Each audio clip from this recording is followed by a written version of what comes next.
قطر سے, سعودی عرب سے, UAE سے جو اربوں ڈالر آ جائیں گے, وہ ابھی تک ہوا میں لگ رہا ہے, کیونکہ وہ اب انہوں نے کہہ دیا ہم آپ کو قرض بھی نہیں دیں گے, ڈپازٹ بھی نہیں دیں گے. میں سمجھتا ہوں کہ اس وقت سعودی عرب اور انڈیا کے تعلقات پاکستان اور انڈیا سعودی عرب کے تعلقات سے کہیں زیادہ بہتر ہیں کہ آنے والے دنوں میں پاکستانی جو معیشت ہے یہ کمزور سے کمزور تر ہوتی جائے گی اور حالات جو ہے وہ ایسے ہی غیر مستحکم ہو سکتے ہیں. قوم کا مذاق کیوں اڑاتے ہیں؟ اور وہ بندہ وزٹ کرنے کے لیے پاکستان کے اندر آیا, اس کے اندر آگے بھی بیکاری بن گیا بقول عمران خان کے, اور اس سے بھی پیسے مانگ لیے. وہ آپ کو پیسے ہرگز نہیں دے گا کیونکہ آپ کی ساری کابینہ جو چور ہے. اتنی بڑی تعداد میں انڈین ورکرز جو ہیں وہ سعودی عربیہ میں کام کرتے ہیں, بہت بڑی تعداد میں زر مبادلہ وہاں پہ جاتا ہے, اوپر سے یہ انویسٹمنٹ کے انیشیٹو ہے. آپ کے حکمران وہاں جا کے تو یا تو یہ کہتے رہے کہ ہمارے لیے خانہ کعبہ کا دروازہ کھولو, ہمیں اوپر والے چھت تک جانے دو. میرے خیال میں اس سے بہتر ہے کہ کمپیئر آپ نہ کریں, ان کو الگ الگ رہنے دیں, پاکستان اور سعودی عرب کے تعلقات اور سعودی عرب اور انڈیا کے تعلقات. انڈیا نے جو کشمیر کا جو کانسٹیٹیوشن سٹیٹس چینج کیا تو اس کے بعد پرائم منسٹر مودی جب مڈل ایسٹ گئے تو ان کو بڑے وہاں پہ ایوارڈ ملے, بڑا کچھ ہوا. تو پاکستان میں اس پہ بڑا شور شرابہ بھی ہوا, سرکاری سطح پہ تو نہیں ہوا لیکن عوام نے میڈیا پہ یہ بڑا کرایا گیا, دیکھو جی یہ عرب ورلڈ کیا کر رہی ہے, اور اس طرح وہ ساری باتیں لگتا ہے وہ غم و غصہ چلانے کی کوشش کی. لیکن کیونکہ ہماری فائنینشیل نیڈز ان کے ساتھ اٹیچ ہیں عرب ورلڈ کے ساتھ, تو ہم جو ہے کچھ بول بھی نہیں سکتے. لیکن ایک چیز میں ڈاکٹر صاحب آپ سے بریسا صاحب میں آپ سے مزید پوچھنا چاہتا ہوں, اور وہ یہ ہے کہ ابھی میں دیکھ رہا تھا جو پریس ریلیز جاری کی جو ایکسٹرنل افیئرز منسٹری ہے انڈیا کی, انہوں نے کہا جی کہ ڈاکٹر جے شنکر اور جو سعودی کاؤنٹر پارٹ ہیں وہ political security social cultural cooperation پہ بات کریں گے, پھر وہ جو ہے جوائنٹ ورکنگ گروپ بنائیں گے پولیٹیکل ایشوز پہ, legal security social cultural issues کے اوپر. ڈاکٹر صاحب بریس صاحب میں نے یہ چیز نوٹ کی ہے کہ انڈیا جو ہے وہ جہاں پہ بھی جاتا ہے وہ ایک اسٹریٹجک پارٹنرشپ بریس صاحب ڈیولپ کرتا ہے اور ایک پورا انسٹیٹیوشنلائزڈ میکنزم ڈیولپ کرتے ہیں. مطلب ان کا جو ریلیشن شپ یا جو ڈپلومیسی ہے وہ پرسنالٹی پہ بیس نہیں کرتی, وہ بیس کرتی ہے وہ جو رولز ریگولیشن ادارے بنانا اس پہ ہے. پاکستان کا جو آپ نے کہا تو ہے کمپیئر نہ کریں, لیکن ہمیں کرنا پڑتا ہے کہ جو یہاں پہ کہ جو انڈیویجول جاتا ہے وہی سارا کچھ فائنل کر آتا ہے. تو یہ ہمیں کیا کرنا ہوگا کہ ہمارا جو ریلیشن شپ ہے وہ ایک انسٹیٹیوشنلائزڈ میکنزم کے ذریعے ہو, نہ کہ ایک جو اسٹرانگ مین ہے جہاں پہ جائے جی پرائم منسٹر نے پرسنل ٹچ دے دیا, آرمی چیف نے پرسنل ٹچ دے دیا, بجائے اس کے کہ پرسنل ٹچ ہو ایک انسٹیٹیوشنلائزڈ میکم ہو. یہ ہمارا ایک انسٹیٹیوشنلائزڈ میکنزم کیوں نہیں ہے آپ سمجھتے ہیں؟ اس میں کیا ہمارا جو گھر میں پاور امبیلنس ہے یا آپ کیا فیکٹر سمجھتے ہیں اور اس کو کیسے امپروو کیا جا سکتا ہے؟ دیکھیں انسٹیٹیوشنلائزڈ ریلیشن شپ کے لیے انسٹیٹیوشن ہونا ضروری ہے. پہلی بات یہ ہے کہ آپ کا ہر آدمی جو ہے کوئی منسٹر ہے یا صدارت کی کرسی پہ بیٹھا جیسے جنرل مشرف صاحب تھے, تو ان کا مسئلہ یہ ہے کہ وہ کبھی اس طرح کی ڈیمانڈ ہی نہیں کرتے جس سے ملک کو فائدہ ہو. اس میں آپ کو ایک مثال دیتا ہوں, دیکھیں 2 منسٹر کمپیئر کر لیتے ہیں. ایک تھا غلام نبی آزاد جنہوں نے ابھی کانگریس چھوڑی ہے, انہوں نے ایک دفعہ وزٹ کی تھی, بہت مشہور وزٹ. تو انہوں نے جتنے معاہدے سائن کیے تھے, جتنے میمورینڈم آف انڈرسٹینڈنگ پہ سائن کی تھی جس میں سوشل کلچرل اکنامک اسٹریٹجک, ان کو آپ کمپیئر کر کے دیکھ لیں. یہ آپ کے ایک منسٹر ہیں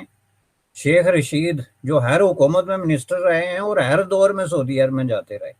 آپ مجھے ذرا ایک اٹھا کے دکھا لیں کہ یہ MOU انہوں نے یا کوئی اس طرح کا کوئی سرکاری کوئی بات کسی سے کی ہو سوائے اس کے کہ مجھے اوپر والے چھت پہ جانے دیا جائے,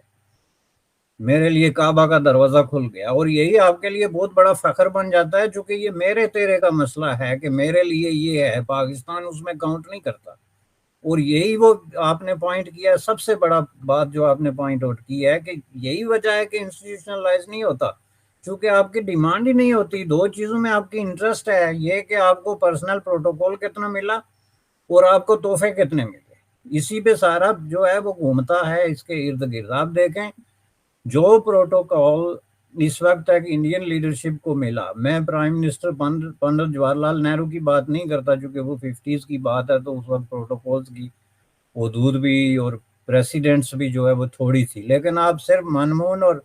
नरेंद्र मोदी की देख लें। मनमोहन सिंह ने जो है वो सऊदी पार्लियामेंट से खिताब किया था, जो कि एक रेयर अपॉर्चुनिटी है। पाकिस्तान के ये जो मुस्लिम हुक्मरान जिनको अपने आप को मर्द मजाहिद और पता नहीं क्या क्या करार देते हैं, वो सोच भी नहीं सकते कि उनको पार्लियामेंट के सामने से भी गुजरने देगा। ये हमने कई दफ़ा देखा कि ये अगर इनके एयरपोर्ट पे कोई आ जाए, कोई दूसरे तीसरे दर्जे की लीडरशिप, तो इसी पे कनात बल्कि खुशी का इजहार करते। बल्कि मनमोहन सिंह के दौर में उन्होंने उनकी जो एक डिप्लोमेटिक खातून थी उसको पर्दे से भी उन्होंने इस्तेशना करार दे दिया था मनमोहन सिंह की जो है रिस्पेक्ट में, हालांकि वो खुद पगड़ी पहनते हैं यानी उनको इस पे एतराज नहीं होना चाहिए था अगर कोई रिलीजियस सिंबल दूसरी तरफ होता भी तो।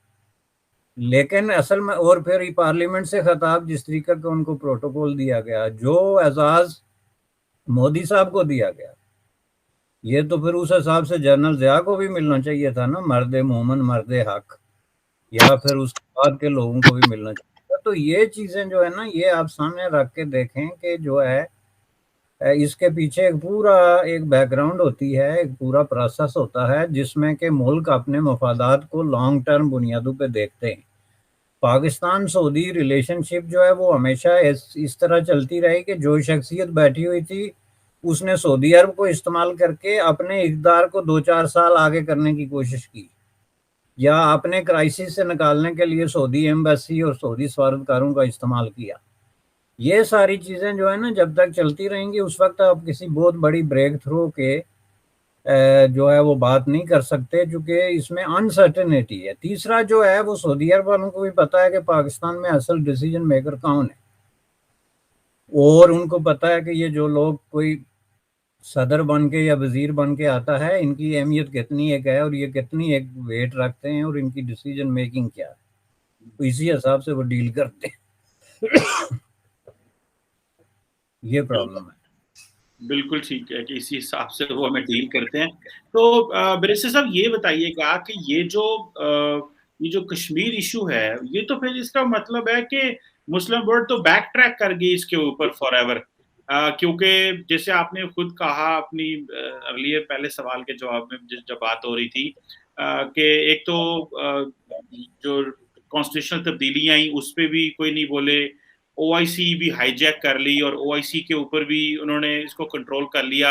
अब ओआईसी अफगानिस्तान के ऊपर बोलती है लेकिन कश्मीर के ऊपर वो बात जो है वो करना उन्होंने बंद कर दी है। तो ये पाकिस्तान को फिर क्या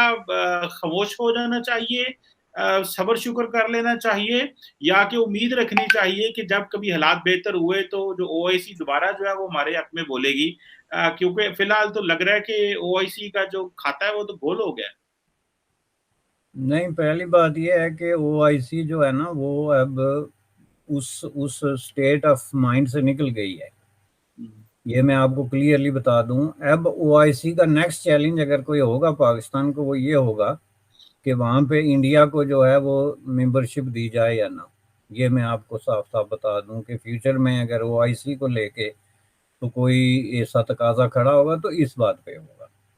और जिसमें मैं समझता हूँ कि ये चांसेस बड़े हद तक जो है अब इंडिया के हक में हमवार होते जा रहे हैं।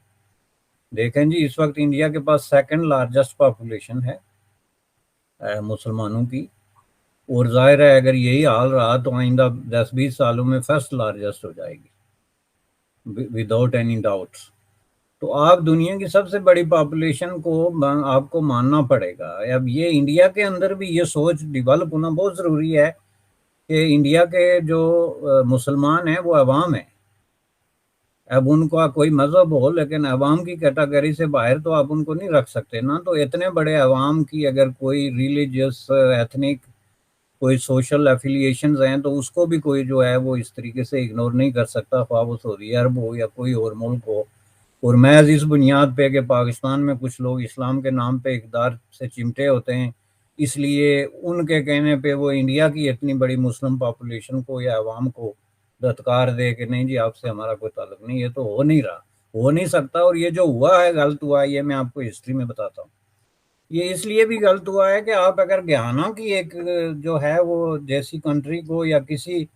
कैरिबियन कंट्री को जहाँ पे मुस्लिम हुकूमत नहीं भी है, महज इस बुनियाद पे कि वहाँ पे 30-35% मुसलमान हैं, उनको आप OIC की मेंबरशिप दे देते हैं, लेकिन इंडिया को नहीं देते जिसके पास सेकंड लार्जेस्ट पॉपुलेशन है, तो आप भी गलत कर रहे हैं। और जाहिर है कि ये दुनिया इतनी स्याह और सफ़ेद नहीं है, ये भी मुझे कोई मगालता नहीं, लेकिन जहाँ आप इतनी बेउसूली की पॉलिटिक्स करना शुरू हो जाएं और छलांगे लगाना शुरू हो जाएं, वहाँ बिलाखिर आपके रास्ते जो हैं वो बंद होते हैं। रहा सवाल कश्मीर का, तो इसमें मैं आपको एक बात क्लियर कर दूं, जो मेरा ख्याल, उसमें OIC से पहले पाकिस्तान ने खामोशी इख्तियार की और ये पाकिस्तान के behalf पे हुआ है।